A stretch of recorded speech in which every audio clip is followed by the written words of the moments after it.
நம்ம அன்றாட வாழ்க்கையில் கொஞ்சம் கவனிக்காமல் விட்டு இருக்கிற ஏதாவது ஒரு விஷயத்தை பேசுவோம் அப்படின்னு இந்த தலைப்பை கொடுத்தேன். பெயரில் என்ன இல்லை அப்படின்னு ஒரு தலைப்பு. ஒரு 4-5 வருஷத்துக்கு முன்னாடி நாகப்பட்டினத்தில் முதல் புத்தக திருவிழா தொடங்கிய போது பெயரில் என்ன இருக்கிறது அப்படின்னு தலைப்பு கொடுத்தேன். கொடுத்து ஒரு 45 நிமிஷம் பெயரில் என்ன இருக்கிறது அப்படின்னு பேசினேன். அது ஷேக்ஸ்பியர் நாடகத்தில் வரக்கூடிய ஒரு வசனம். அது ரோஜா பூவை எந்த பெயர் நீங்கள் இட்டு அழைத்தாலும் அது ரோஜா ரோஜா தான், பெயரில் என்ன இருக்கிறது அப்படின்னு ஒரு வசனம் வரும். ஆனால் பெயரில் தான் எல்லாம் இருக்கிறது அப்படின்னு நான் கேள்விப்பட்ட விஷயங்கள் எல்லாம் அதுல பதிவு செஞ்சிருந்தேன். அது ரொம்ப எல்லாருக்கும் பிடிச்சிருந்தது. அது போகவும் அன்னைக்கு பேசப்படாத பாயிண்ட் எல்லாம் என்கிட்ட கொஞ்சம் டைரியில இருந்தது. சரி, அதையெல்லாம் ஒன்று சேர்த்து பெயரில் என்ன இல்லை அப்படின்னு பேசிடுவோம் அப்படின்னு எடுத்துட்டு வந்தேன். தமிழ் நெடுஞ்சாலை அப்படின்னு ஆர் பாலகிருஷ்ணன் ஐயா அவர்கள் ஒரு புத்தகம் எழுதியிருக்கிறார். அவர் IAS அதிகாரியாக ஒரிசாவில் இருந்தவர். நம்முடைய வட இந்தியா முழுக்க பயணம் செய்தவர். அங்கே இருக்கிற கலாச்சாரம் பண்பாடு பெரும்பாலும் நம்முடைய தமிழ்நாட்டின் கலாச்சாரத்தையும் பண்பாட்டையும் ஒட்டியே இருக்கிறது அப்படிங்கிறத ஆய்வு செய்து அந்த புத்தகத்தை எழுதியிருப்பார். அவர் அந்த புத்தகத்தில் பெயரில் என்ன இல்லை அப்படின்ற தலைப்புல ஒரு கட்டுரையும் எழுதியிருப்பார். அப்ப அந்த தலைப்பையும் நம்ம எடுத்துக்கிட்ட மாதிரி இருக்கு அப்படின்ட்டு. ஆனால் இதை பேசியே ஆகணும் அப்படின்னு எப்ப தோணுச்சு அப்படின்னா ஒரு 2-3 மாசத்துக்குள்ள இருக்கும்னு நினைக்கிறேன்.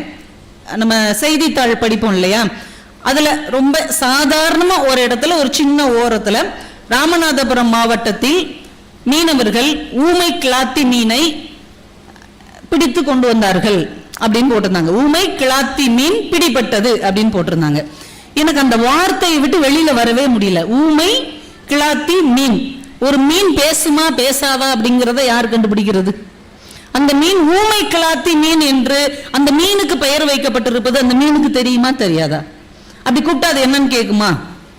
அந்த மீன் பேசாத மீன் அப்படிங்கிறத மீனவர்கள் கண்டுபிடித்திருக்கிறார்கள். அதற்கு ஒரு பெயரிட்டு இருக்கிறார்கள். அந்த மீனை பிடிச்சிட்டோம் அப்படின்னு செய்தித்தாள்ல வருது. எனக்கு ரொம்ப அதிர்ச்சியாக இருந்தது.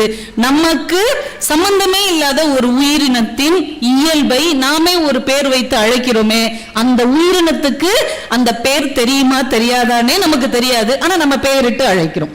நம்ம வீட்டுல இருக்கிற நாயை என்ன சொல்றோம்? நாயின்னு தான் சொல்றோம். அது நாய் தானே அந்த நாய்க்கு தெரியுமா?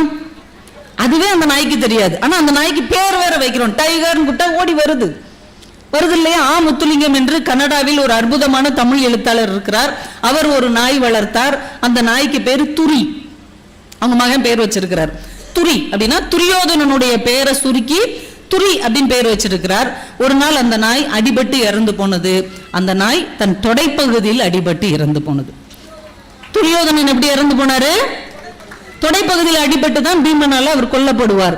இந்த துரிங்கிற பேர் வைத்த நாயும் அதே மாதிரி இறந்து போனதுன்னு அவர் பதிவு செய்யும் போது எங்கேயோ இருக்கிற ஒரு சம்பவம், எங்கேயோ இருக்கிற ஒரு இடத்தில் எவ்வளவு அழகாக அந்த பெயரால் பொறிந்து போகிறது அப்படிங்கிற ஆச்சரியம் எனக்கு ரொம்ப இருந்தது. இந்த பேர் குறித்த ஒரு மயக்கம், பேர் குறித்த ஒரு விருப்பம், பேர் குறித்த ஆர்வம் எனக்கு எப்பயுமே உண்டு.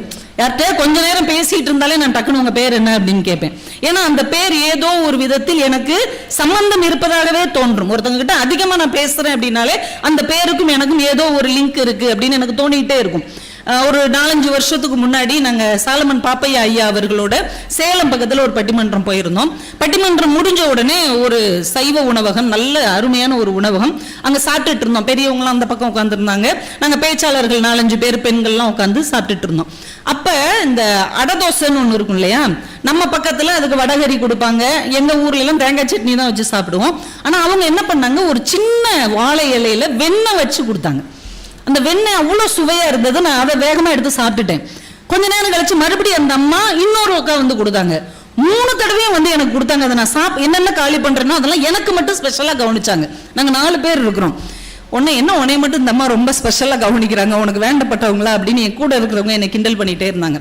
கை கழுவ போகும்போது திரும்ப அந்த அம்மா என்னை கிராஸ் பண்ணாங்க. நான் கூப்பிட்டு கேட்டேன், அம்மா உங்க பேர் என்ன அப்படின்னு. பாஞ்சாலி அப்படின்னு சொன்னாங்க. என் கூட வந்த பேச்சாளர்கள் அப்படியே அதிர்ந்து போய் நின்றார்கள். ஏனென்றால் எங்க அம்மா பேர் பாஞ்சாலி. எங்க அம்மா பேர் வச்ச ஒருத்தங்க எங்க அம்மா என்னை எப்படி கவனிப்பாங்களோ அப்படியே கவனிக்கிறாங்க. இது நடந்த சம்பவம். என் கூட நீங்க வந்தவங்க கிட்ட கூட கேட்கலாம். அதே மாதிரி 2016 ஆகஸ்ட் 14 நான் முத்துக்குமார் இறந்து போயிடுறாரு. அது தொலைக்காட்சியில அவரை பத்தி ஃபுல்லா ஓடுது. அவர் மயானக்கரை போகிற வரைக்கும் அது லைவ்ல போயிட்டே இருக்குது. நம்ம சமகாலத்தில் நம்மை ரொம்ப வசீகரித்த ஒரு கவிஞன் அப்படின்னா நான் முத்துக்குமார் தான். நம்ம அப்பா தாத்தா காலத்துல கண்ணதாசன் இருந்திருக்கலாம், அதற்கடுத்து வைரமுத்து இருந்தார், அதுக்கடுத்து ஒரே ஒரு கவிஞனா நம்மளை ரொம்ப அட்ராக்ட் பண்ணவர்னா நான் முத்துக்குமார் தான்.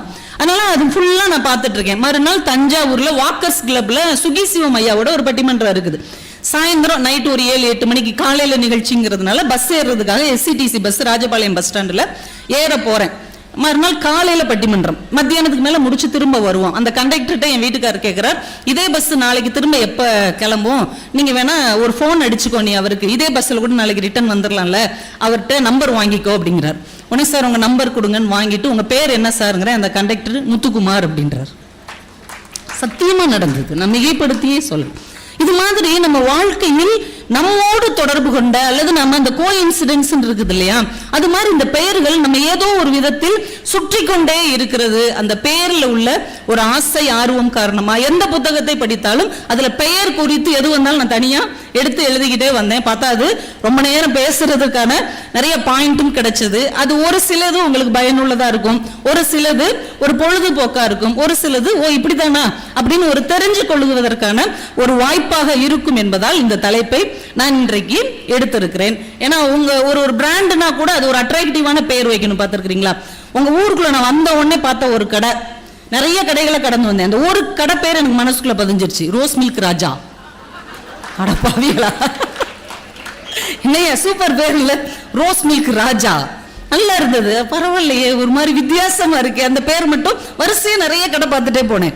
ஆனா அந்த ஒரு கடை பேர் மட்டும் அப்படி மனசுக்குள்ள டக்குன்னு நின்றுச்சு. எங்க ஊர்ல ஒரு பல் மருத்துவமனை இருக்கு, அதுக்கு பேர் புன்னகை. ஒரு பல் மருத்துவமனைக்கு இதை விட ஒரு ஆப்டா எப்படி பேர் அமையும்? இந்த பேர் எப்படி தேர்ந்தெடுக்கிறாங்க அப்படின்றது ரொம்ப ஆச்சரியமா இருந்தது. கோயம்புத்தூர்ல ஒரு காஃபி விற்கிற கடை, காப்பியம் எழுதியிருக்காங்க அந்த கடைக்கு பேரு. காப்பியம், யோசிச்சு பாருங்களேன், காப்பியம்னா என்ன, காஃபின்னா என்ன, எப்படி கொண்டு வந்து லிங்க் பண்றோம் பாருங்க. நம்ம ஆளுகளுடைய அந்த வித்தியாசமான சிந்தனையை நினைத்து நினைத்து ஆச்சரியமா இருக்கு. ரொம்ப வருஷத்துக்கு முன்னாடி ஸ்கூல் பிள்ளைங்க எல்லாம் சேர்ந்து டூர் கூட்டு போனாங்க குற்றாலத்துக்கு. ராஜபாளையத்துல இருந்து ஒரு 1 மணி நேரம் 1.5 மணி நேரத்துல குற்றாலம் வந்துடும். அங்க ஒரு கேரளாக்காரர் ஒரு டீ கடை போட்டிருக்காரு, பாலக்காட்டார் டீ கடை அப்படின்னு சொல்லி. எல்லாரும் நாங்க போய் டீ வாங்கி சாப்பிட்றோம். பார்த்தா எல்லாம் கட்டஞ்சாயா மாதிரியே இருக்கு. என்னையா இது, பாலே இல்லாம இந்த டீ போட்டு கொடுக்குறாரு. அதான் எழுதி போட்டிருக்காருல்ல, பாலக்காட்டார் டீ கடை. அவரே சொல்லிட்டாருலம்மா, பாலை காட்ட மாட்டாரு. அந்த இது பாருங்களேன், ரொம்ப அருமையா நிறைய விஷயங்கள் இந்த பெயர் சம்பந்தப்பட்டதே ஆச்சரியமா இருக்கும்.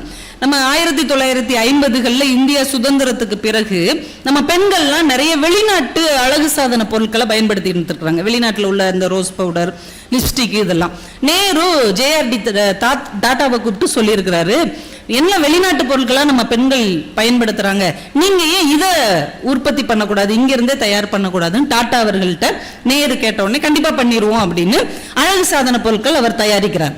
சரி, பேர் என்ன வைக்கலாம், பெண்களுக்கான ஒரு பொருள் மங்களகரமா வைப்போம் அப்படின்னு லட்சுமின்னு வச்சிருக்கிறார். ஒருத்தரும் வாங்கவே இல்லை. ஆமா, நம்ம தெருவுலே 4 லட்சுமி சுத்திக்கிட்டு இருக்கு, இது அந்த லட்சுமியை வாங்கி புசவா, வேண்டாம் அப்படின்ட்டாங்க. இவருக்கு புரியவே இல்லை, பொருள் தரமா இருக்குது, நல்லா இருக்குது, ஆனா ஏன் இவங்க வாங்க மாட்டேங்கிறாங்கன்னு பார்த்தா லட்சுமின்னு பேர் வச்சதுனால வாங்கல. உடனே இவர் புத்திசாலித்தனமா புரிஞ்சுக்கிட்டு லட்சுமின்னு பேர் வச்சதுனால தானே நீங்க வாங்கலன்னு கொஞ்சம் அது பிரெஞ்சு மாடலுக்கு மாத்தி லாக்மின்னு வச்சாரு. பிச்சுக்கிட்டு போயிருச்சு. இன்னைக்கு வரைக்கும் நம்பர் 1 பிராண்டு லாக்மி தான், லட்சுமி தான் லாக்மி ஆயிடுச்சு. அப்ப ஒரு பெயர் மாறுவதில் எவ்வளவு பெரிய முன்னேற்றங்கள், ஏற்றங்கள், மாற்றங்கள் இருக்கிறது என்பது பெயரில் இருக்கிறது என்றால் பெயரில் என்ன இல்லை. ஒரு மனுஷனை நம்ம பார்த்து சொல்றோம், நீ ஒரு மாடு அப்படின்னு சொல்றோன்னு வைங்க, நீ ஒரு எருமை அப்படின்னு சொல்றோன்னு வைங்க, எவ்வளவு கோவப்படுவார். ஆனா அவரை பார்த்து அண்ணே நீங்க ஒரு சிங்கம், அண்ணே நீங்க ஒரு புலி அப்படின்னு சொல்லி பாருங்க, அப்படி சொல்லு அப்படின்பாரு. ரெண்டுமே மிருகம் தானே. ஆனா மாடு எருமை கூட நமக்கு பயன்படும், சிங்கமும் புலியும் நமக்கு ஏதாவது ஒரு விதத்துல பயன் தருமா, தராது. ஆனாலும் கூட அந்த பெயர் அவரை மயக்குது. சிங்கம்னு சொன்னா அது ஒரு கத்து, மாடுன்னு சொன்னா அது வெத்து அப்படின்னு அவர் மனசுல பதிவு செய்திருக்கிறார். அப்ப எல்லாமே பெயரில் தான் இருக்கிறது என்பதை புரிந்து கொள்வதற்கு இவ்வளவு விஷயம் இருக்கிறது. இப்ப நான் உங்ககிட்ட கேட்கிறேன், நீங்க யார் அப்படின்னு கேட்கிறேன், நீங்க என்ன சொல்வீங்க? நான் ஒரு பெண் அப்படி சொல்வீங்களா? நான் என் குடும்ப தலைவன், நான் பெரம்பலூரை சார்ந்தவன், நான் BA B.Ed படி அப்படியே சொல்வீங்க. நீ யாருன்னு கேட்டோடனே நம்ம டக்குன்னு என்ன சொல்லுவோம்? நம்ம பேரை தான் சொல்லுவோம். நம்ம பேர் என்பதுதான் நம்முடைய அடையாளம், நம்முடைய பேர் என்பதுதான் நம்முடைய முகவரி, நம்முடைய பேர் என்பதுதான் சுற்றமும் நண்பர்களும் நம்மை தெரிந்து வைப்பதற்கான ஒரே அடையாளம் என்றால், பெயரில் என்ன இல்லை என்றால் பெயர் தான் எல்லாமே. பெயர் இல்லைன்னா ஒண்ணுமே இல்லை, பெயர் இல்லைன்னா உயிரே இல்லைன்னு அர்த்தம். திருமூலர் சொல்றாருல்ல, பெயரினை நீக்கி. எல்லா மனுஷனும் இறந்ததுக்கு அப்புறம் என்ன செய்யறாங்க? என்ன அழகான பேரா இருந்தாலும் சரி, சுமாரான பேரா இருந்தாலும் சரி, எதை நீக்குவாங்க? பெயரினை நீக்கி பிணமென்று பெயரிட்டு. எல்லாத்துக்கும் ஒரே பேர். உயிரோட இருக்கிற வரைக்கும் தான் உங்களுக்கு வேற பேரு, எனக்கு வேற பேர். இறந்ததுக்கு அப்புறம் நம்ம எல்லாருக்கும் ஒரே பேர் தான், காமன் நேம், பிணம். அதுலயும் நம்மளால அதை கூட சொல்ல மாட்டாங்க, எங்க பெரியப்பா எங்க சித்தப்பான்னு உணர்ச்சிகரமா சொல்லுவாங்க. எங்க பெரியப்பா தான் எங்களுக்கு எல்லாம் செஞ்சார், இறந்த உடனே இதை எப்ப எடுப்பீங்க அப்படிமா? இதான் அடே உங்க பெரியப்பாடா, இருக்கட்டும், இதை எப்ப எடுப்பீங்க? அவ்வளவுதான். அந்த பெயர் இருக்கிற வரைக்கும் தான் இந்த உயிரை, பெயர் தொட்டு கொண்டு இருக்கிற வரைக்கும் தான் இந்த உயிருக்கு மரியாதை. என்றைக்கு பெயரினை நீக்கிவிட்டோமோ அன்றைக்கு இந்த உயிருக்கு மரியாதை இல்லை, அடையாளம் இல்லை, முகவரி இல்லை என்பதால் பெயர் தான் எல்லாம். பெயர் வழங்குபடி வாழ்ந்தாலும் சரி, பெயர் வழங்காதபடி வாழ்ந்தாலும் சரி, பெயர் தான் நம்முடைய அடையாளம் என்பதை நாம மறந்துவிடக் கூடாது. நான் நாகப்பட்டினத்துல தான் சொன்னேன், சில விஷயம் ஆச்சரியமா இருக்கும். நீங்க விசு படம் எல்லாமே பாருங்களேன். விசு படமா சமீபத்தில் ஏதாவது பாத்தீங்களா? நீங்க தமிழ் சினிமாவெல்லாம் இன்னைக்கு பார்க்கும்போது விசுங்கிற மனுஷனை கோயில் கட்டி கும்பிடலாம் போல இருக்கு. இன்னைக்கு வர்ற திரைப்படத்தை, குடும்ப படத்தை நீங்க பாருங்க. விசுலாம் இருந்திருந்தா இன்னைக்கு குடும்பம் இவ்வளவு பிரிஞ்சிருக்காதோ அப்படின்னு கூட தோணுது. உண்மையா இல்லையா? அவருடைய ஒவ்வொரு படமும் பாருங்க, 4 குடும்பத்தை எடுத்துக்குவார். அந்த 4 குடும்பத்தில் இருக்கிற பிரச்சனையை கொண்டு வந்து வைப்பார். அந்த பிரச்சனையை எப்படி அன்பாகவும் புத்திசாலித்தனமாகவும் சமாளித்து ஒற்றுமையாக வாழ முடியும் என்று ஒரு தீர்வும் சொல்வார். இன்னைக்கு அப்படி ஒரு படமும் கிடையாது. முடிஞ்சா அத்தி எரிஞ்சிட்டு வந்து, இதுதான் இன்னைக்கு படம். அதனால இனிமே நான் நினைக்கிறேன், நம்ம வீட்டு பிள்ளைங்களுக்கு கல்யாணம் பண்ணி வைக்கும் போது ஒரு வாரத்துக்கு முன்னாடி இருந்தே ஒரு 10 விசு படத்தை மட்டும் பார்க்க வைங்க. இது ஒண்ணு மட்டும் எனக்காக செய்ய அப்படின்னு சொல்லி பையனையும் கல்யாண பொண்ணையும் பார்க்க வச்சிருங்க. கண்டிப்பா பிரச்சனையே வராது. அந்த எல்லா படத்துலயும் ஒரு ஒற்றுமை இருக்கும். நீங்க பாத்திருக்கீங்களா? எல்லா விசு படத்துலயும் உமான்னு ஒருத்தங்க வருவாங்க. எல்லா விசு படத்துலயும் நான் சொல்றேன் பாருங்க, உமான்னு ஒருத்தங்க இருப்பாங்க. அது நல்ல கேரக்டர். சீதா உமாவா இருப்பாங்க, கஸ்தூரி உமாவா இருப்பாங்க, லட்சுமி உமாவா இருப்பாங்க. உமா கேசரி போர்டு உமா பாருல, அந்த நல்ல கேரக்டர் எல்லாம் உமாவா தான் இருக்கும். எதுக்கு இந்த மனுஷனுக்கு இந்த உமாங்கிற பேர்ல இப்படி ஒரு மயக்கம் அப்படின்னா, அவர் ஒரு இதுல எழுதியிருக்கிறார். அவர் முத சிறுகதை இதெல்லாம் எழுதும் போது அந்த பத்திரிகை ஆசிரியர் நிராகரித்து இருக்கிறார். ஆனா அங்க ரிசப்ஷன்ல வேலை பார்த்து அந்த பொண்ணு சொல்லியிருக்காங்க, சார் வசனம் நல்லா எழுதுறீங்க சார், நீங்க திரைப்படம் பக்கம் போய் முயற்சி பண்ணுங்க, நாடகம் பக்கம் போங்க, உங்களுக்கு ஒர்க் அவுட் ஆகும்னு சொல்லியிருக்கிறாங்க. உன் பேர் என்னம்மான்னு கேட்டிருக்கிறார். உமா அப்படின்னு இருக்கிறாங்க. அந்த நன்றிக்காக கடைசி வரைக்கும் ஒரு படத்துல உமா வந்துட்டே இருந்திருக்கிறாங்க. கிரேசி மோகன் படம் பார்த்திருக்கிறீங்களா? அவர் கதை வசனம் எழுதுன எல்லா படத்திலையும் பாருங்க, அவருடைய எல்லா நாடகத்திலையும் பாருங்க, ஜானகி தான் ஹீரோயின். ஜானு அப்படின்னு தான் உள்ளே நுழைவார். ஜானகி தான் ஹீரோயின். எல்லா படத்திலையும் அவர் கதை வசனத்துல அவ்வை சண்முகில மீனா ஜானகி, வசூல் ராஜா படத்துல ஸ்னேகா ஜானகி, எல்லா படத்தையும் எடுத்துக்கோங்க, அந்த கதாநாயகி பெரும்பாலும் ஜானகியா தான் இருப்பாங்க. அப்படி ஒரு கண்டிஷனே போட்டிருக்கிறார். எனக்கு இந்த ஒரு ஹெல்ப் மட்டும் பண்ணுங்க, நான் கதை வசனம் எழுதுனா அந்த ஹீரோயினுக்கு ஜானகின்னு மட்டும் பேர் வைங்க. ஏன் ஜானகி பைத்தியமா நீ அப்படின்னு கேட்டா, நான் 4வது படிக்கும் போது அப்பமே ரொம்ப சேட்டை பண்ணுவாராம், அவ்வளவு அநியாய குறும்பு பண்ணுவாராம். எல்லா டீச்சரும் அடி பின்னி எடுத்திருக்காங்க. ஆனா 4ஆம் வகுப்பு ஆசிரியை ஜானகி என்பவர் தான் இவருடைய குறும்புகளை ரசித்து ரொம்ப என்கரேஜ் பண்ணியிருக்கிறாங்க. இவங்க தான்ப்பா நமக்கு ஹீரோயின். கடைசி வரைக்கும் அந்த அம்மா தான் எல்லா திரைப்படத்திலையும் நாடகத்திலையும் கதாநாயகியாக இருந்திருக்கிறார்கள். என்றால் பெயரில் என்ன இல்லை, பெயரில் தான் எல்லாம் இருக்கிறது. நீங்க டி ராஜேந்தர் படம் பார்த்தீங்கன்னா ஆரம்பத்துல என்னென்னமோ பேரா வந்துட்டு இருக்கும். அவர் நேசித்த உயிருள்ளவரை உஷா அப்படின்னு அவர் காதலிச்ச பெண்ணை திருமணம் பண்றதுக்கு அந்த படம் எடுத்தார்ல, அதுக்கப்புறத்துல இருந்து அவருடைய எல்லா படத்திலையும் 9 எழுத்து தான் இருக்கும். எங்க வீட்டு வேலன், மோனிஷா என் மோனலிஷா எல்லாமே எடுத்துக்கோங்க, 9 எழுத்து இருக்கிற மாதிரியே தான் அவர் எல்லா படத்தையும் எடுத்தார். அப்ப எல்லா கலைஞர்களுக்குள்ளும் எல்லா கவிஞர்களுக்குள்ளும் ஏதோ ஒரு பெயர் அவர்களுடைய வாழ்க்கையில் ஊடாடி கொண்டே இருக்கிறது. என்றால் பெயர் என்பது வெறும் பெயர் இல்லை என்பதை நாம் புரிந்து கொள்ள வேண்டும். சினிமாலே உச்ச நட்சத்திரம் நம்ம இன்னைக்கு சொல்றவர் யாரு? Super star. 73 வயசானாலும் இன்னைக்கு அவர் தான் சூப்பர் ஸ்டாரா இருக்கார். ஆனா பேர்ல அவருடைய பேரே கிடையாது. அவர் பேரு சிவாஜி ராவ். ஆனா அவருடைய குருநாதர் எப்படி மாத்தி விட்டாரு? ரஜினிகாந்த் மாத்திட்டார். இப்ப குரு கைப்பட்டு அந்த பேர் வந்த உடனே இன்னைக்கு வரைக்கும் சூப்பர் ஸ்டார்னா ரஜினிகாந்த் அப்படின்னு ஆயிட்டார். அவருக்கு ஈக்குவலா இருந்த இன்னொரு நடிகர் யாரு? நம்மளு கமலஹாசன். இந்த பேரு வித்தியாசமா இருக்கு. பரமக்குடியில பிறந்து வளர்ந்த ஒரு குடும்பத்துல கமலஹாசன் அப்படிங்கிற பேரு அவங்க அம்மா அப்பா வச்ச பேரு தான், குருநாதர் வச்ச பேர்ல. அப்ப இந்த பெயர் அவருக்கு எப்படி வந்தது அப்படின்னு ஒவ்வொரு கதைவா நம்ம தேடி பார்த்தோம் என்றால் அவங்க அப்பா சீனிவாச ஐயங்கார் இருக்கிறார்களே, அவர் காங்கிரஸ் கட்சியில ரொம்ப தீவிரமாக இருந்தவர். அவருக்கு குருவாகவும் அவருக்கு நல்ல நண்பராகவும் இருந்த ஒரு இஸ்லாமியர் பெயர் யாகூப் ஹாசன். அந்த யாகூப் ஹாசனுடைய நினைவாக அவர் மேல் கொண்ட அன்பின் காரணமா எல்லா பிள்ளைங்களுக்கும் சாருஹாசன், சந்திரஹாசன், கமலஹாசன் பேர் வச்சிருக்கிறார். அந்த யாகூப் ஹாசனுடைய மனைவி கதீஜா யாகூப் ஹாசன் தான் தமிழகத்தின் முதல் இஸ்லாமிய பெண் கௌரவ நீதிபதியாக இருந்தவர். தமிழகத்தின் முதல் இஸ்லாமிய பெண் சட்டமன்ற உறுப்பினரும் அந்த அம்மா தான்.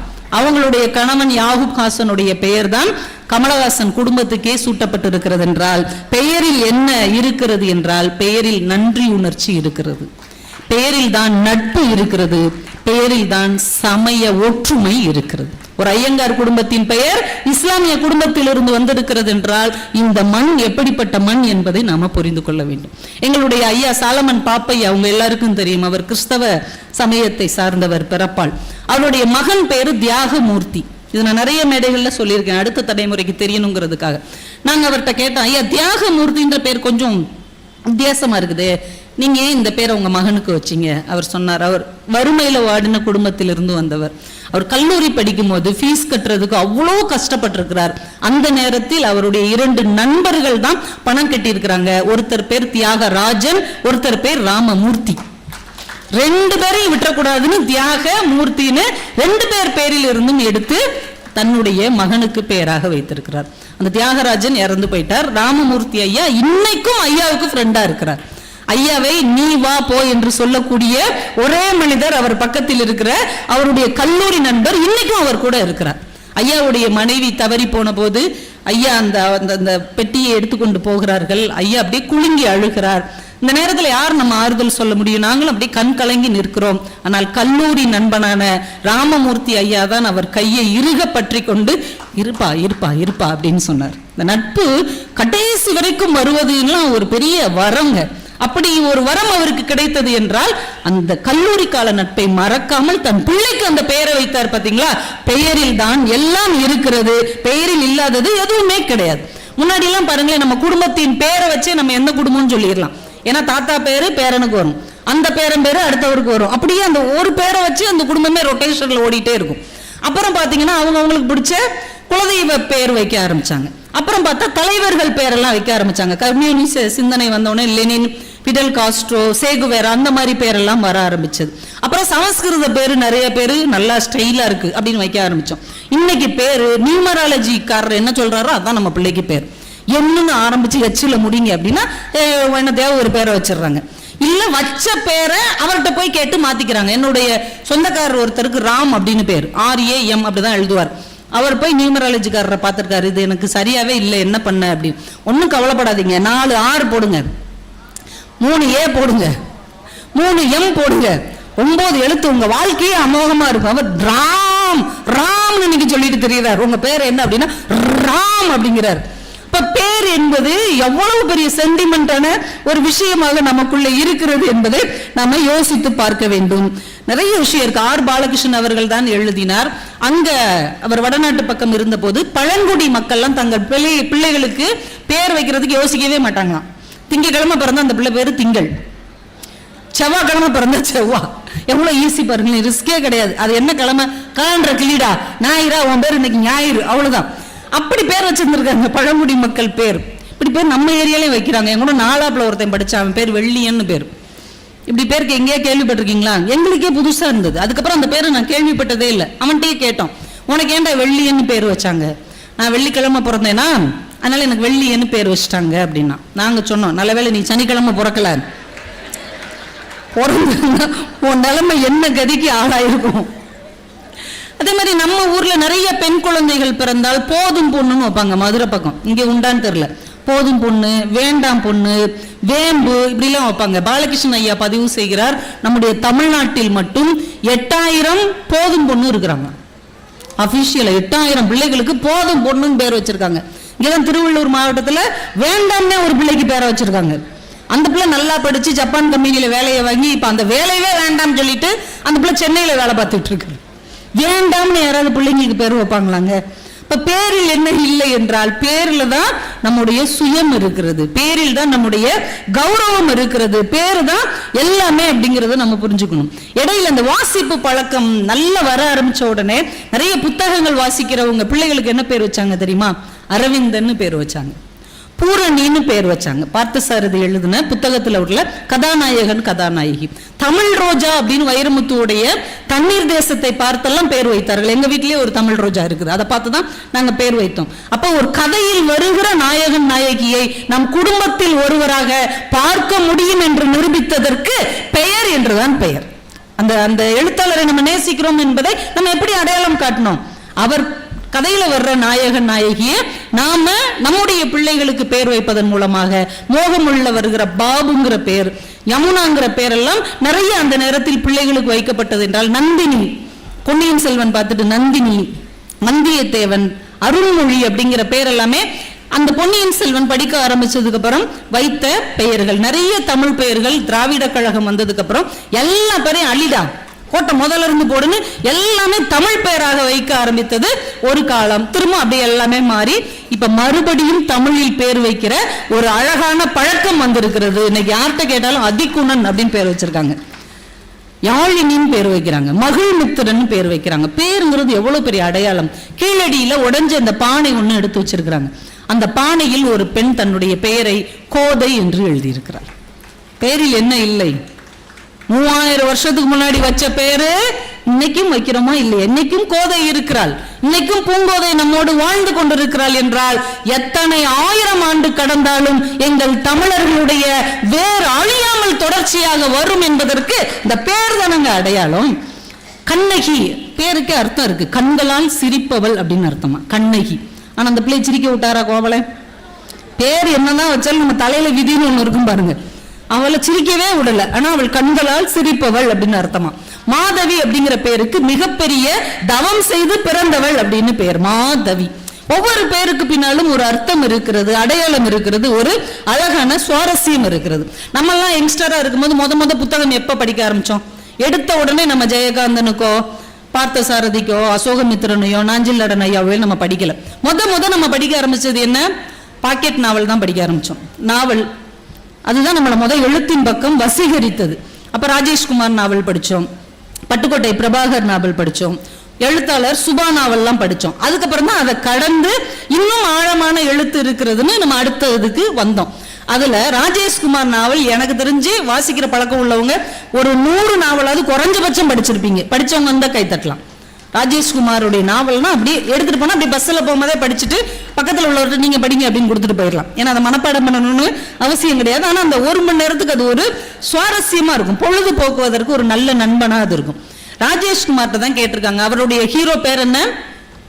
ராஜேஷ்குமார் நாவல்ல ஒரு ஹீரோ ஹீரோயின் வருவாங்கல்ல, விவேக், ரூபலா. விவேக்னு என்ன சார் பேரு உங்க நாயகனுக்கு நீங்க வச்சீங்க அப்படின்னு ராஜேஷ்குமார் சொல்லியிருக்கிறாரு, எனக்கு ரொம்ப பிடித்த ஒரு தலைவர் என்றால் உள்ளத்தில் உறுதியும் உடலில் உறுதியும் கொண்ட கம்பீரமான நாயகனாக நான் விவேகானந்தர் அவர்களை பார்த்தேன். 100 இளைஞர்களை கொடுத்தால் இந்த தேசத்தையே மாற்ற முடியும் என்று சொன்ன நம்பிக்கை நாயகன் விவேகானந்தர். ஒருவேளை அவர் காவல்துறையில் இருந்தார்னா, ஒரு சுறுசுறுப்பா ஒரு விஷயங்களை கண்டுபிடிக்கக்கூடிய ஒரு துறையில் இருந்தால் அவர் எப்படி இருப்பார்னு கற்பனை செய்தேன். என்னுடைய கதாநாயகனுக்கு விவேகானந்தர் நினைவாக விவேக்னு வச்சேன் அப்படின்னார். அப்ப ரூபலா எங்க இருந்து கிடைச்சாங்க? மதுரையில ஒரு அறையில தங்குறதுக்காக போயிருக்கிறார் ஒரு ஹோட்டலுக்கு. அப்ப அந்த ரிசப்ஷனிஸ்ட் இவரை பார்த்தோன்னே, சார் நான் உங்களுடைய தீவிரமான வாசகி சார், என் பேரு ரூபலா அப்படின்னு இருக்காங்க. பொதுவா பெண்கள் பேருன்னா கமலா, கோமலா இந்த மாதிரி தானே இருக்குது. நம்ம ரூபலா, ஆமா சார் எனக்கு வித்தியாசமா இருக்குல்ல என் பேரு, உங்க கதையில ஏதாவது ஒரு கேரக்டருக்கு இந்த பேரை வச்சீங்கன்னா நான் ரொம்ப சந்தோஷப்படுவேன். உன்னை யோசிச்சு பார்த்துக்காரு, ஏதாவது ஒரு கேரக்டருக்கு என்னம்மா விவேக்குக்கு இன்னும் கல்யாணம் ஆகல, உன்னையே அதுக்கு கல்யாணம் பண்ணி வச்சிடறேன்ட்டு அடுத்த நாவல்லையே ரூபலாவை கல்யாணம் பண்ற மாதிரி எழுதிட்டார். நிறைய பேர் மொய்ப்பணம் அனுப்பியிருக்காங்க அவருக்கு மணி ஆர்டர்ல, நிஜமாவே கல்யாணம் நடந்திருக்கு போல, இந்த காசு அவங்க கிட்ட கொடுங்க அப்படின்னு. எந்த அளவுக்கு ஒரு புத்தகத்தின் எழுத்துக்களை வாசிப்பவர்கள் அது உண்மை என்று நம்புகிற அளவுக்கு அந்த கேரக்டர் நம்ம மனசுல பதிஞ்சிருக்குது. பட்டுக்கோட்டை பிரபாகர் சார்ட்ட நான் பேசும்போது கேட்டேன், சார் பரத் சுசீலாலாம் உங்களுக்கு எப்படி சார் தோணுச்சு? அதுல சுசீலா ஒரு மாடர்னா ஒரு டிஷர்ட் போட்டே வருவாங்க, அதுல ஒரு வாக்கியம்லாம் இருக்கும், அதை அந்த காலத்து இளைஞர்கள் ரொம்ப ஆர்வமா படிப்பாங்க. கேட்டேன். அவர் சொன்னார், சில பேர் வந்து நம்ம கேட்ட உடனே ஈர்த்துரும் இல்லையா, அது மாதிரி என் மனசுல எப்பயுமே இருந்துகிட்டே இருந்த ஒரு பேர் வந்து பரத்ங்கிற பேரு. சுசீலா வந்து எனக்கு ரொம்ப பிடித்த பாடகிதான் பி. சுசீலா அம்மா. அவங்கள என்னுடைய நாவலுக்கு நான் கதாநாயகியாக மாற்றினேன் அப்படின்னார். அப்ப ஒவ்வொரு விஷயத்துக்குள்ளேயும் அந்த பேர் என்பது ஒரு எழுத்தாளனுடைய கனவு, ஒரு எழுத்தாளனுடைய வாழ்க்கையின் ஏதோ ஒரு இடத்தில் அவரை தொட்டவர்கள் அதுல பெயராக வாழ்ந்து கொண்டிருக்கிறார்கள். இவங்களை விட்டுறக்கூடாது, கடைசி வரைக்கும் அவங்களை வாழ வைக்க வேண்டும் என்பதற்காகவே அந்த பெயரை தன்னுடைய கதாபாத்திரத்துக்கு அவர்கள் சூட்டி இருக்கிறார்கள். நாஞ்சில் நாடன் ஐயா கூட கும்பமுனி அப்படின்னு ஒருத்தரை பத்தி எழுதியிருப்பாங்க. அது அவர் தான் அப்படிம்பாங்க, நாஞ்சில் நாடன் ஐயா தான் இந்த கும்பமுனி அப்படின்னு சொல்லுவாங்க. அவர் நிறைய விஷயங்களே ரொம்ப ரொம்ப அசால்ட்டா, நக்கலா, கேலியா, கிண்டலா இருக்கக்கூடிய வாழ்வியல் முறையை கேலி பண்ணி நிறைய வாழ்க்கையின் தத்துவங்களை, தரிசனங்களை அந்த கும்பமுனி பேசுவார். அவருடைய கதைகள்ல ரொம்ப நல்லா இருக்கும். அது தனியாவே இருக்கும், கும்பமுனி கதைகள்னே இருக்கும். வாய்ப்பு இருந்தா அதை வாசிச்சு பாருங்க. சாலப்பரிந்து அப்படின்னு ஒரு கதை அம்மா பத்தி எழுதியிருப்பார். அவ்வளவு மனசை தொடுற மாதிரி இருக்கும். யாம் உண்பேன் அப்படின்னு ஒரு கதை, அதுவும் ரொம்ப நல்ல கதை. இன்னொரு புத்தகம் தான் நான் ஒவ்வொரு புத்தக கண்காட்சியிலும் தேடி தேடி கிடைக்கல, பணுவல் போற்றுதும் அப்படின்னு ஐயாவுடைய ஒரு தொகுப்பு. இப்பதான் கேட்டேன், எல்லா இடத்துலையுமே தீர்ந்து போச்சுமா, அடுத்த பதிப்புல நிச்சயமாக உனக்கு ஒன்று தருகிறேன்னு சொல்லியிருக்காங்க. வாசிக்க ஆசைப்படுகிறவர்கள் பணுவல் போற்றுதும் புத்தகம் அடுத்து வந்தா கண்டிப்பா மிஸ் பண்ணிடாதீங்க, எழுதி வச்சுக்கோங்க. அந்த புத்தகத்தை கண்டிப்பா வாங்குங்க. தமிழ் இலக்கியத்தின் முக்கியமான புத்தகங்களை எல்லாம் பற்றி அதிலே பதிவு செய்திருக்கிறார். பணுவல்னா புத்தகம், புத்தகம் போற்றுதும் அப்படின்னு ஒரு இலக்கியவாதி எழுதுகிறார் என்றால் அதுல எவ்வளவு ஆழமான விஷயம் இருக்கும்னு நம்ம யோசிச்சு பார்த்துக்கணும். அதே மாதிரி சுபா, எழுத்தாளர் சுபானா நம்ம ஏதோ பெண் அப்படின்னு நினைப்போம். உண்மையிலே சுரேஷ் பாலா அப்படிங்கிற 2 பேர் ஒன்னா சேர்ந்து எழுதுனதுதான் சுபாங்கிற பேர்ல எழுதுனாங்க. எவ்வளவு நட்பின் அடையாளம் பாருங்க. பேர்ல என்ன இல்ல, சுபாங்கிறது 2 பேர், ஆனா ஒரே பேர்ல நட்பாக இன்றைக்கு வரைக்கும் தொடர முடியும் என்று அவர்கள் நிரூபித்திருக்கிறார்கள். எவ்வளவு ஆச்சரியம். ஒரு 2 பேர் நட்பா இருக்கிறது பெருசு கிடையாதுங்க, கடைசி வரைக்கும் நட்பா இருக்காங்க பாருங்க. நாமெல்லாம் எத்தனை பேர் கூட பழகி இருக்கிறோம், 10 நாள் பழகும் போதே 11 நாள் சண்டை வந்துருது. ஒரு கொத்தனாருக்கு நமக்கு ஃப்ரெண்டா இருந்தாருன்னு வைங்க, நம்ம வீடை கட்டி முடிச்சு போகும்போது அவர் தான் பரம விரோதியா போவார். நமக்கு ஃப்ரெண்டு தான், அவரால வீடு கட்டுற ஆர்டரே அவருக்கு கொடுப்போம், ஆனா வீடு கட்டி முடியும் போது அவர் நமக்கு விரோதியா மாறிடுவார். ஆனா எந்த சூழலிலும் நம்முடைய இடத்தை விட்டு கொடுக்காமல் இருப்பதுதான் உண்மையான நட்பு. கவிஞர் அறிவுமதி உங்க எல்லாருக்கும் தெரியும், அவருடைய உண்மையான பேர் மதியழகன். அவர் தான் எழுதுவாரு, 2 அடி கொடுத்தால் தானே நீங்கள் திருந்துவீர்கள், அதை வள்ளுவனிடமே வாங்கி கொள்ளுங்கள் பார். வள்ளுவர் 2 அடி தான் கொடுக்குறார், 2 அடி கொடுத்தாதான் நீங்களாம் திருந்துவீங்க, அதை வள்ளுவன்ட்டையும் வாங்கிக்கோங்க அப்படிம்பார். அவர் பேர் மதியழகன். அவர் கல்லூரி படிக்கும் போது அவருடைய ரொம்ப நெருங்கிய நண்பர் அறிவழகன். 2 பேருமே ஒன்னாவே சுத்துவாங்களா, அறிவங்க மதியங்க அப்படிதான் கேட்பாங்களாம். அப்ப எழுத வரும்போது ஏதாவது புனைப்பெயர் வைத்தால் நன்றாக இருக்கும் என்று யோசிக்கும் போது தன்னுடைய நண்பன் பெயரை முன்னால் வைத்து தன்னுடைய பெயரை பின்னால் வைத்து அறிவுமதி என்று அவர் வைத்துக் கொண்டார். கொஞ்சம் வருஷம் முன்னாடி, 2-3 வருஷத்துக்கு முன்னாடி அவர் இறந்துட்டார், அறிவு அப்படிங்கிறவர், அறிவழகன். ஆனாலும் நான் இருக்கும் வரை என் பெயரில் என் நண்பன் உயிரோடுதான் வாழ்வான் என்று அவர் சொன்னார். அப்ப பெயருங்கிறது என்னதுங்க, இல்லாமல் போன ஒருவன் நாம் இருக்கும் வரைக்கும் நம்ம கூடவே இருப்பான் என்கின்ற உணர்வு அந்த பெயரில் இருக்கிறது என்றால் பெயர் என்பது எவ்வளவு முக்கியமான விஷயம் என்பதை நாம புரிந்து கொள்ள வேண்டும். எழுத்தின் தாக்கம் என்பது அப்படி இருக்கு. நாஞ்சில் நாடன் அவர்களுடைய பெயர் உங்களுக்கு தெரியுமா? அவ்வளவு நேரம் பேசினார்ல, நம்மளும் நாஞ்சில் நாடன் வந்திருக்காரு அப்படின்னு, அதுவும் அவர் பேர் கா. சுப்பிரமணியன், அப்படித்தானங்க? சுப்பிரமணியன். பாரதியாருக்கு என்ன பெயர் வைக்கப்பட்டதோ அதே பெயர் தான் அதே மண்ணை சார்ந்த அவருக்கும் வைக்கப்பட்டது. ஏற்கனவே 2 சுப்பிரமணியன் இருந்தாங்க, காணாசு இருந்தாரு, இவங்கெல்லாம் இருக்கிறாங்களே அப்படின்னு ஏதாவது ஒரு புனைப்பெயர் வைக்கலான்னு பார்க்கும்போது கவிமணி தேசிய விநாயகம் பிள்ளை நாஞ்சில் நாடன் அப்படின்னு ஒரு நூல் எழுதி அதுக்கப்புறம் அதை அவர் எங்கேயுமே பயன்படுத்தல. அந்த பெயரை தான் உள்வாங்கி கொண்டு நாஞ்சில் நாடனாக, அந்த நாஞ்சில் நாட்டின் அடையாளமாகவே அவர் இன்றைக்கு நம் முன்னால் இருக்கிறார். நாஞ்சில்னா என்ன அர்த்தம் தெரியுமா? நிறைய அர்த்தம் இருக்கு, அதுல ரொம்ப முக்கியமான அர்த்தம் ஏர் கலப்பை அப்படின்னு அர்த்தம். ஒரு பேர்ல எவ்வளவு அர்த்தம் இருக்கு பாருங்க. ஏர் அப்படின்னா என்ன அர்த்தம் தெரியுமா? அழகுன்னு அர்த்தம். ஏறார்ந்த கண்ணி யசோதை இளஞ்சிங்கம் ஆண்டாள் எழுதினால ஏறார்ந்த கண்ணினா என்ன, அழகான கண்களை உடையவள். அப்ப ஏர்னா அழகுன்னு அர்த்தம். ஆனா ஏர் கலப்பை அழகா இருக்கா? ஏர் கலப்பை அழகாவா இருக்குது? அது கொஞ்சம் இப்படி கோணல் மாணலா இருக்கு. ஆனா நம்ம முன்னோர்கள் ஏன் ஏறுங்கிறதுக்கு அழகுன்னு வச்சாங்க? அழகு என்பது வெளி தோற்றத்தில் இல்லை, அதனுடைய பயன்பாட்டில் இருக்கிறது என்பதால் தான் அழகுங்கிற பேரு ஏருக்கு வந்தது. ஏறு தானங்க அழகு, எது ஒன்று நமக்கு சாப்பாடு கொடுக்கிறதோ, எது ஒன்று நம்மை வாழ வைக்கிறதோ அதுதானே அழகு. அப்ப ஏர்தான் அழகு என்று நம்முடைய முன்னோர்கள் ரொம்ப அழகா அதற்கு பெயர் சூட்டி இருக்கிறார்கள். அதே மாதிரி நெல்லை மண்ணை சேர்ந்த, முந்தா நாள் நான் நெல்லை புக் ஃபேர்ல தான் பேசிட்டு வந்தேன், அந்த நெல்லை மண்ணை சேர்ந்த வண்ணதாசன் அவர்கள், வண்ண நிலவன் அவர்கள், கலாப்பிரியா அவர்கள், இவங்க எல்லாருமே புனை பெயர் தான். எழுத்தாளருடைய நீங்க புனைப்பெயரை எடுத்து அதுக்கு பின்னாடி ஏன் இந்த பெயர் வந்ததுன்னு பாத்தீங்கன்னாலே அவ்வளவு சுவாரஸ்யமா இருக்கும். வண்ண நிலவன் அவர்களுக்கு அவங்களுடைய குருநாதர் மாதிரி இருந்த வள்ளிக்கண்ணன் தான் பெயர் வச்சிருக்கிறார். வண்ண நிலவனுடைய பெயர் ராமச்சந்திரன். சந்திரன்னா நிலா தானே, சந்திரனை தமிழ் படுத்தணும்னா நிலவன். அப்ப போடியா வண்ண நிலவன் அப்படின்னு சொல்லி அவர் பெயர் வச்சுட்டாரு. அவர் தான் ஒரு வார்த்தை ரொம்ப அழகா சொல்லுவார், வண்ண நிலவன். எதையேனும் சார்ந்திரு, எதையாவது ஒண்ணு டிபெண்ட் பண்ணி இருங்க, எதையேனும் சார்ந்திரு, கவித்துவம், தத்துவம், காதல், இங்கிதம், சங்கீதம் எதன் மீதாவது சாய்ந்திரு, இல்லை என்றால் இந்த உலகம் காணாமல் போய்விடும். இந்த சீரியல் மொபைல் எல்லாம் வெளியில வச்சுட்டு இதுல எதையாவது ஒண்ணு சார்ந்துருங்க. இசையா இருக்கலாம், புத்தகமா இருக்கலாம், ஒரு அழகான நட்பு வட்டமா இருக்கலாம், ஒரு நல்ல வாசகர் மன்றமாக இருக்கலாம். எதையாவது ஒன்றை சார்ந்து இருக்கும் வரைதான் நம்ம உயிர்ப்போடு இருக்க முடியும், இல்லை என்றால் இந்த உலகம் நம்மை விட்டு காணாமல் போய்விடும் என்று வண்ண நிலவன் பதிவு செய்திருக்கிறார். வண்ணதாசனுடைய பேர் நிறைய பேருக்கு தெரியும் நினைக்கிறேன். அவரோட பேரு கல்யாண சுந்தரம், கல்யாண்ஜி அப்படின்னு அவருக்கு ஒரு பேர் உண்டு. வண்ணதாசன் அவருக்கு ஏன் பேர் வந்ததுன்னா அவருடைய அண்ணன் ஒருத்தர் கணபதினு பேர். அவருக்கு கூதம் பத்திரிகையில ஓவியர் வர்ணம்னு ஒருத்தர் தொடர்ந்து படம் வரைஞ்சிட்டு இருந்திருக்கிறார். அந்த ஓவியருக்கு பேர் வர்ணம், ஓவியருக்கு பேரே வர்ணம், எவ்வளவு நல்லா இருக்கு. அவரும் அதே மாதிரி புனை பெயரா தான் இருக்கும். அவரை இவருக்கு ரொம்ப பிடிச்சு போய் வர்ணதாசன் தான் பேரை மாத்திருக்காரு. இவரு நம்ம அண்ணன் பேர் வர்ணதாசன்னா நம்ம கொஞ்சம் நெருங்கி போய் வண்ணதாசன் வச்சுக்குவோம் அப்படின்னு வண்ணதாசன் பேர் வச்சுக்கிட்டார். ரொம்ப நம்பிக்கை தரக்கூடிய கவிதைகளை எழுதக்கூடியவர் வண்ணதாசன்.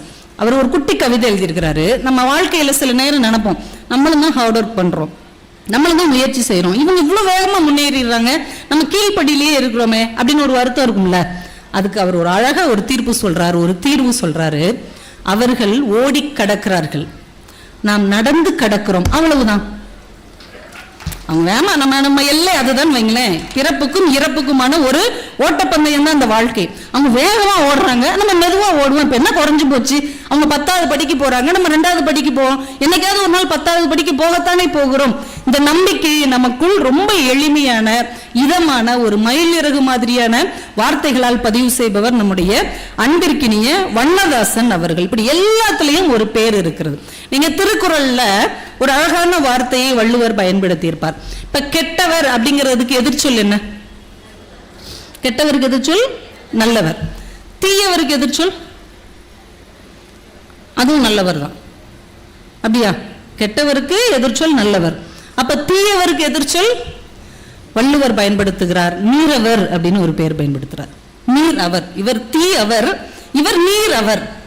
நீர் எப்படி பள்ளமான இடத்தை எல்லாம் தேடி சென்று நிரப்புமோ அது போல இந்த நீரவர் இருக்கிறார் இல்லையா, கெட்டவனாக இருந்தாலும் கூட அவனுக்கு தேடி சென்று உதவி செய்பவர் தான் நீரவர்.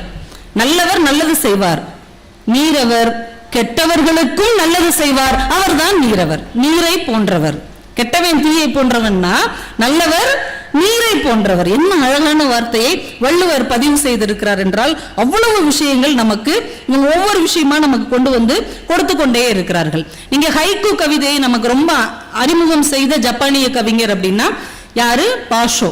நிறைய படிச்சிருப்பீங்க. பாஷோங்கிறவருடைய கவிதையை நம்ம நிறைய படிச்சிருப்போம். அவருடைய உண்மையான பேரு மாட்சுவோ. ஆனா பாஷோ அப்படின்னா என்ன அர்த்தம்னா வாழைப்பழம்னு அர்த்தம். யாராவது வாழைப்பழம்னு பேர் வைப்பாங்களா? அது நம்ம ஊர்ல வாழைப்பழ காமெடி தான் ரொம்ப ஃபேமஸ். ஒண்ணு இந்த இருக்கு, இன்னொன்னு இதுதான். அந்த பாஷோங்கிறது வாழைப்பழம்னு அர்த்தமா. ஏன் இந்த பேர் அவருக்கு வந்ததுன்னா, அவர் இருந்த வீட்டுக்கு பக்கத்துல ஒரு வாழை மரம் இருந்திருக்கு.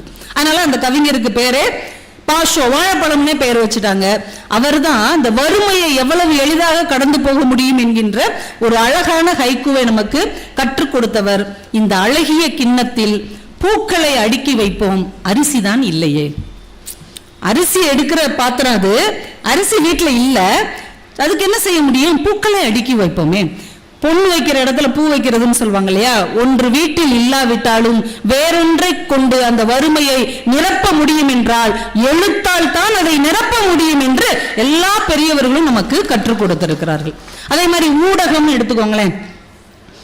நம்ம பத்திரிகைகள்லாம் வந்த புதுசுல அதோடைய பேரெல்லாம் பாத்தீங்கன்னா ஆச்சரியமா இருக்கும். தினமணி என்னன்னா மணி மணி சத்தம் கேட்டுதான் அன்னைக்கு வந்து கருத்து பரிமாற்றம் செய்திகள் எல்லாம் நம்மளுக்கு தெரிஞ்சது.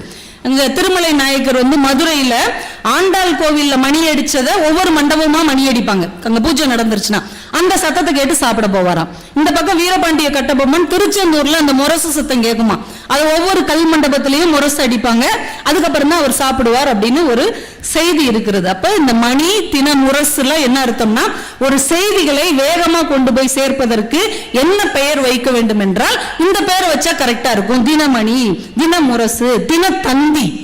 ஒரு கம்யூனிகேஷனை வேகமா கொண்டு வந்து தர்றாங்க இல்லையா, முந்தி தருவதால் அது தினத்தந்தி அப்படின்னு பேர் வச்சிருக்காங்க. இப்படி ஒவ்வொரு பேருக்கு முன்னாடியும் ஏதோ ஒரு கதை உள்ளாடி கொண்டே இருக்கிறது.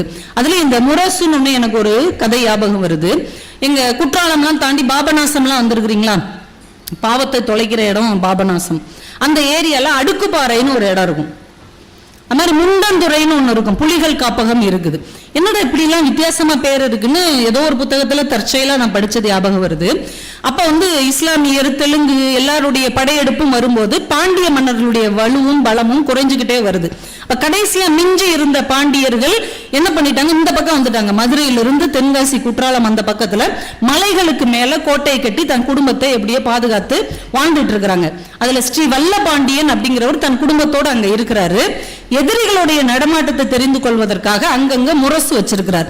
எதிரி யாராவது வந்தா இதை அடிங்க, நான் சத்தம் கேட்டு எப்படியாவது என் குடும்பத்தை காப்பாத்திடுறேன்னு ஒவ்வொரு வீரனும் நிப்பாட்டி இருக்கிறார். ஒரு இரவு நேரம் ஏதோ ஒரு வீரன் தூண்டிட்டான், ஒரு சின்ன கல்லு உருண்டு ஓடி வந்து அந்த முரசுல டம்மு டம்முன்னு விழுந்துட்டு போயிடுச்சு. உடனே இவர் பதட்டம் ஆயிட்டார். அப்ப எதிரிகள் பக்கத்தில் வந்துட்டாங்க போலன்னு பதட்டமாகி தன்னுடைய குடும்பத்தை மட்டும் பாதுகாப்பா அனுப்பிட்டு தன்னுடைய உடைவாளை எடுத்து தானே தான் கழுத்து அறுத்து பாறையில வச்சு அப்படியே விழுந்துட்டார். அவர் உடல் விழுந்த இடம் முண்டந்துறை, அவர் கழுத்தை அறுத்த இடம் அடுக்குப்பாறை. அடுக்குப்பாறை தான் இன்னைக்கு அடுக்குப்பாறை என்று மாறி இருக்கிறது நான் படிச்சேன். பெயரில் என்ன இல்லை, பெயரில் ஒரு வம்சத்தின் துயரம் ஒளிந்திருக்கிறது. அந்த பெயரை வச்சுதானே நம்ம இதை கண்டுபிடிக்கிறோம். அந்த பெயரே அதற்கு இல்லைன்னா இந்த துயரமான சம்பவங்களை எல்லாம் நாம் அறிந்து கொள்ளவே முடியாது இல்லையா?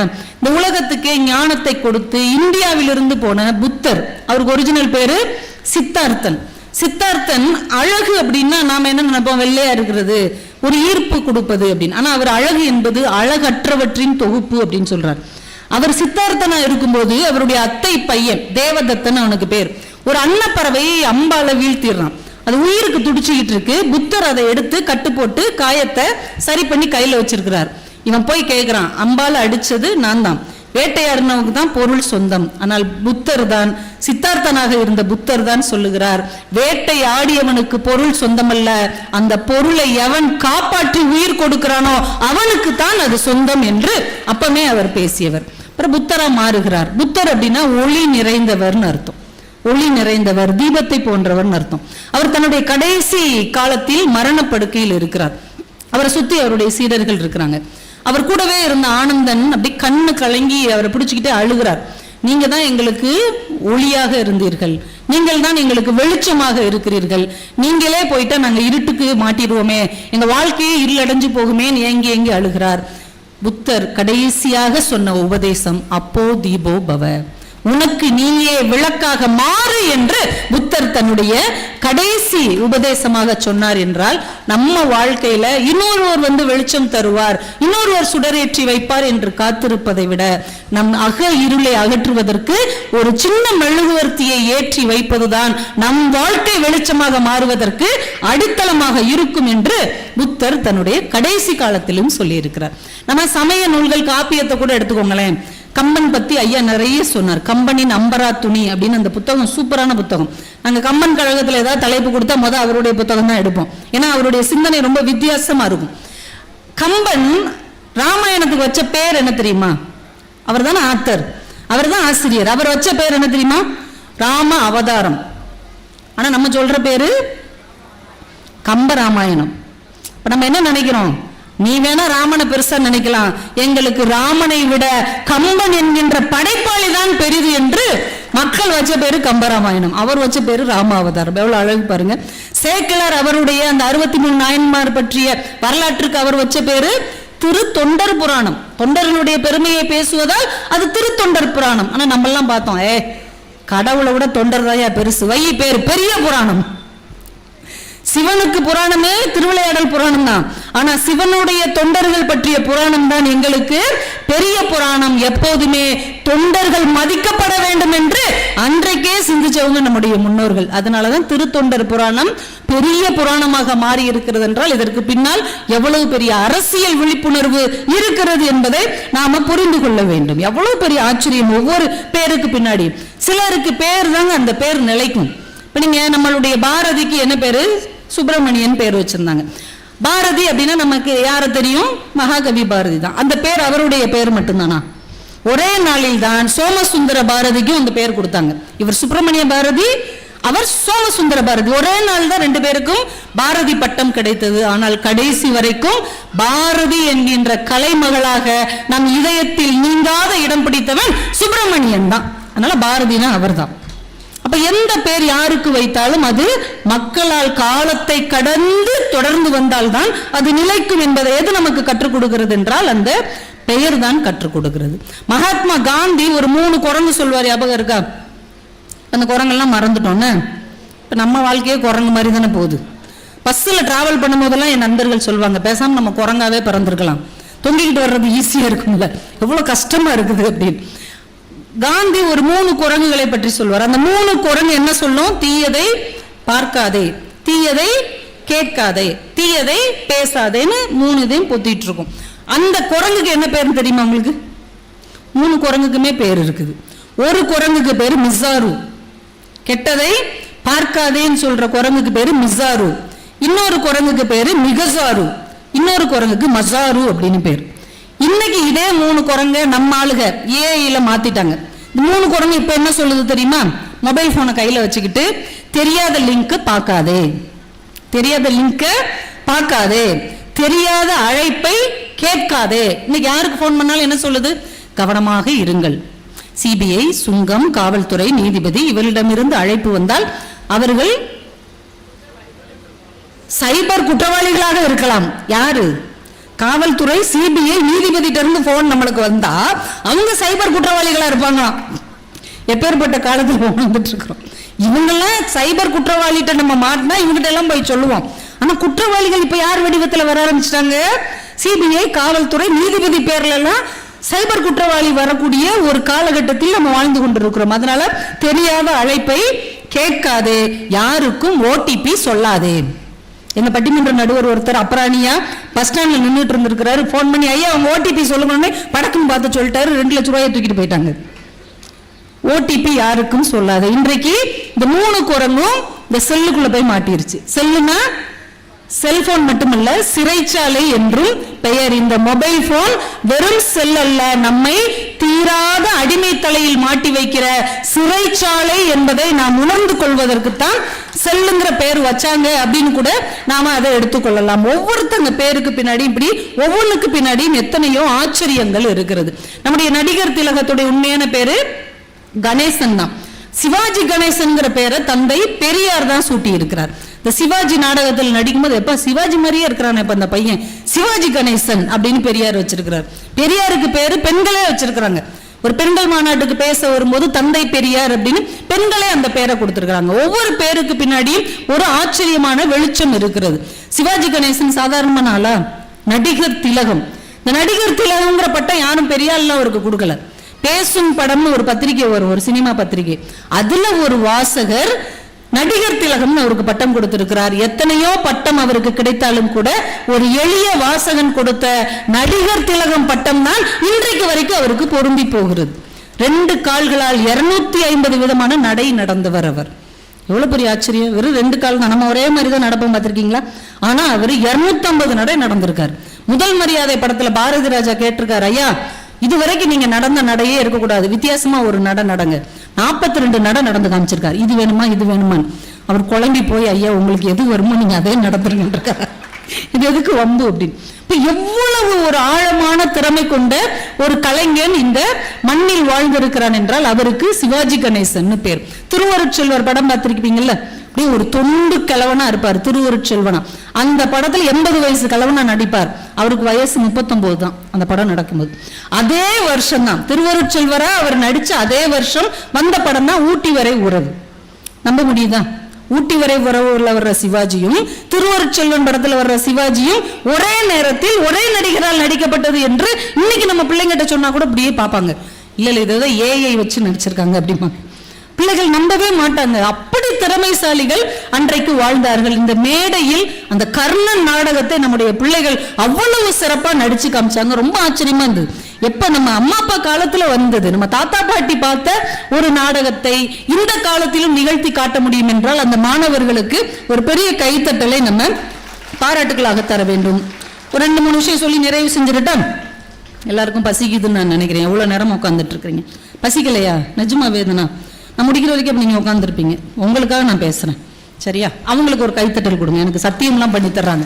நான் எங்கேயோ ராஜபாளையத்துல இருந்து வந்திருக்கிறேன், அவங்க பெரம்பலூர்ல உட்காந்துக்கிட்டு பேசு பேசு, வீட்டுக்கு போனா மாமியார் தொல்லை, அவங்க தொல்லைக்கு ஓன் தொல்லை பரவாயில்ல அப்படின்ற மாதிரி உட்காந்துருக்குறாங்க. ஒரு பேருக்காக ஒரு மனுஷன் என்னென்னங்க செய்வான்? ஒரு பேர் ஒருத்தனுக்கு பிடிச்சு போச்சு, அவன் என்ன செய்வான்? நகுலன்னு ஒரு எழுத்தாளர் கேரளாவில் இருக்கிறார். இந்த திருவனந்தபுரம் கலெக்டரேட்டில் அவர் ஏதோ ஒரு வேலையா போயிருக்கிறார். சுசிலா அப்படின்னு யாரோ கூப்பிட்டுருக்காங்க. திரும்பி பார்க்குறாரு, ஒரு அம்மா டக்குன்னு போயிடுச்சு. வாமா மின்னல் சொன்னோடனே சரட்டுன்னு வந்துட்டு சரட்டுன்னு போகும் பாருங்க. அது மாதிரி ஒரு கணம் அந்த பேரும் அந்த உருவமும் ஒரு மனசின் ஆழத்துல போய் உட்காந்துக்கிடுச்சு. அதுக்கப்புறத்துல இருந்து நகுலனுடைய எல்லா படைப்பிலையும் சுசீலா வாழ்ந்து கொண்டே இருக்கிறாள்.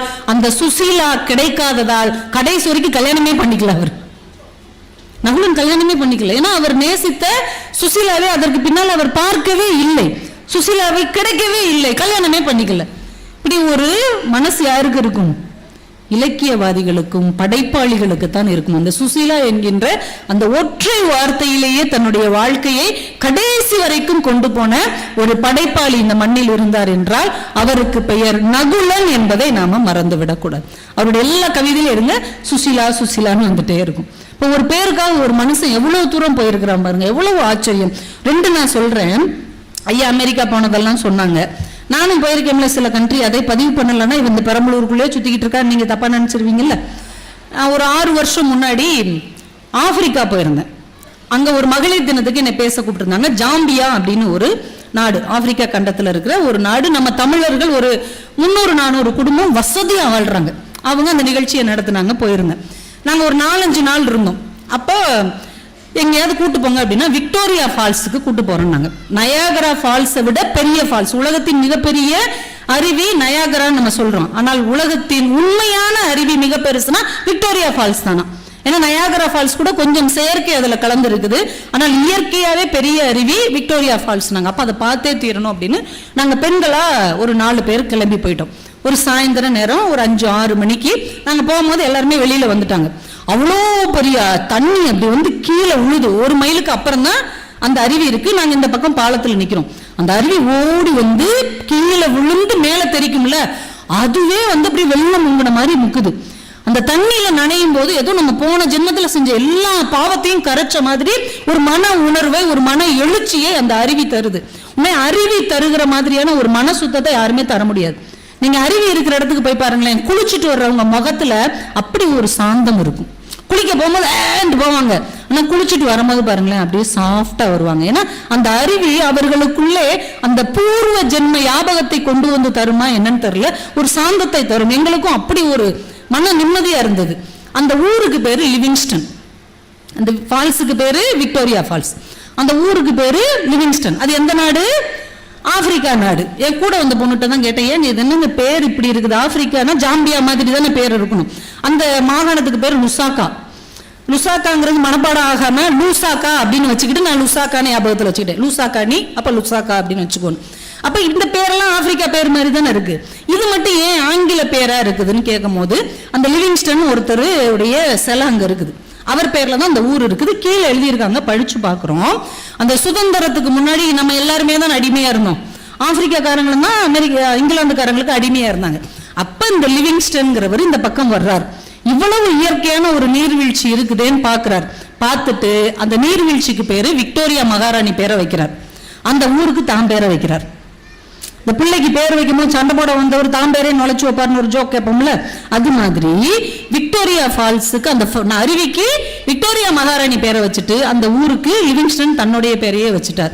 நான் அப்பதான் யோசிச்சு பார்த்தேன், அவர் வர்றதுக்கு முன்னாடியும் அந்த அருவி அங்கதானே இருந்தது, நூற்றாண்டு காலமும் அங்கதானே இருந்தது. அப்ப அதுக்கு ஆப்பிரிக்கால ஏதோ ஒரு பேர் இருந்திருக்கும்ல, அந்த ஊருக்கும் ஒரு பேர் இருந்திருக்கும்ல. அந்த மக்கள் பெயரை முக்கியமாக கருதாததால் ஆப்பிரிக்கா மண்ணில் விக்டோரியா அருவியும் ஒரு வெள்ளைக்காரருடைய பெயரும் நுழைந்து விட்டது. அப்ப அவங்களுடைய சொந்த மண்ணின் பெயர் வேற யாருடைய பெயராகவோ மாறி இருக்கிறது என்றால் பெயரில் என்ன இல்லை? பெயரில் தான் நம்முடைய அடையாளம் இருக்கிறது, பெயரில் தான் நம்முடைய வேர் இருக்கிறது, பெயரில் தான் நம்முடைய உயிர் இருக்கிறது. உண்மையா இல்லையா? பெயரை தொலைத்து விடவே கூடாது. இவங்க அந்த பேரை மாத்துறாங்களா, விட்டுறக்கூடாது. அது எங்களுடைய பழைய பேரை நம்ம பிடித்துக்கிட்டே இருக்கணும். இல்லைன்னா வேற யாராவது ஒருத்தங்க அவங்க பேரை வச்சுட்டு போயிடுவாங்கன்னு நான் அந்த சம்பவத்தை ரொம்ப அதிர்ந்து போய் பார்த்தேன். இன்னும் ஒன்னு சொல்லிடுறேன், எல்லாரும் மொபைல்லையும் காமனா இருக்கும் ஒரு பேர். இப்போ உங்க அம்மாவுக்கு ஒரு பேர் இருக்கும், எங்க அம்மாவுக்கு ஒரு பேர் இருக்கும். உங்க அப்பா பேர் வேறையா இருக்கும், எங்க அப்பா பேர் வேறையா இருக்கும். ஆனா உங்க மொபைல் எடுத்து பாருங்க, உங்க அப்பாவுக்கு என்ன பேரு? அப்பா. என் மொபைல்ல எடுத்து பாருங்க, அப்பா தான். உங்க அம்மாவுக்கு என்ன பேர் உங்க மொபைல்ல? என் மொபைல்ல எங்க அம்மாவுக்கு அம்மா தான் பேர். எப்படிங்க இது?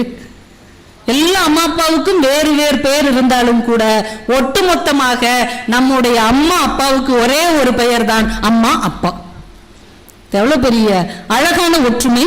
லாசாரா அந்த மொபைல் போன் வர்றதுக்கு முன்னாடியே சொல்லிட்டார், உனக்கு வேறு அம்மா எனக்கு வேறு அம்மா அல்ல, எல்லோருக்கும் ஒரே அம்மா தான் அம்மா அப்படின்னு எழுதியிருப்பார். அம்மா அம்மா மாபெரும் விஷயம்தான் அம்மா. உனக்கு எனக்கு ஒரே அம்மா தான், வேற வேற அம்மா, தனித்தனி அம்மாக்கள் கிடையாது, ஒரே அம்மா என்பதை அவ்வளவு அழகாக அவர் பதிவு செய்திருப்பார்.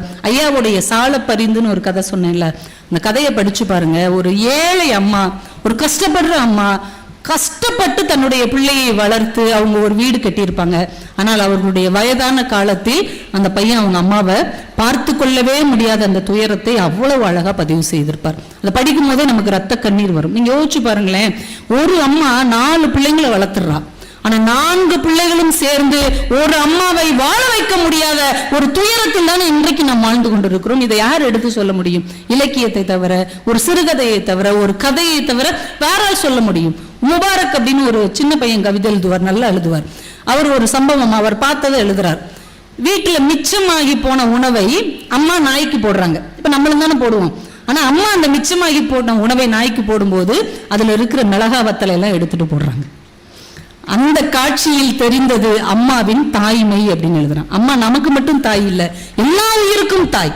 நம்மளாம் சும்மா பிசைஞ்சு வச்சிருவோம். ஆனா அம்மா, ஐயோ அந்த குழந்தைக்கு காரும்ல அப்படின்னு நாய்க்கு வைத்தால் கூட அந்த மிளகாய எடுத்துட்டு வைக்கிறாங்கன்னா அதுதாங்க தாய். அம்மா என்பவள் எல்லா உயிர்களுக்கும் அம்மாவாகவே இருக்கிறவள். அதுதான் தாய்மையின் பொது குணம்.